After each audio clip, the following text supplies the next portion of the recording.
Hey everyone!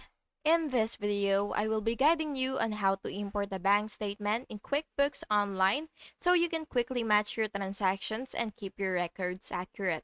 So first, you will have to make sure that you already have a QuickBooks Online account and you already have a plan before proceeding to the next steps.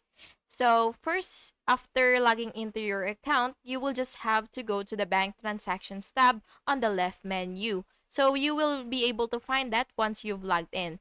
And then after that, you will just have to click the link account, and if you would want it to connect directly to your bank or upload from file if you already have a downloaded statement. Then you will see browse. You will just have to click that, and then you will select your file, and it is usually in CSV, QBO, or OFX format.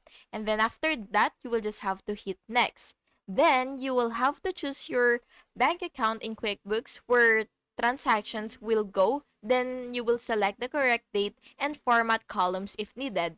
And finally, you will just have to click finish upload and review your imported transactions under the for review tab. And that's basically it. Thank you so much for watching this video, and I really hope that it was helpful for you. And if it was, please make sure to like and subscribe for more videos like this. Thank you and have a good day.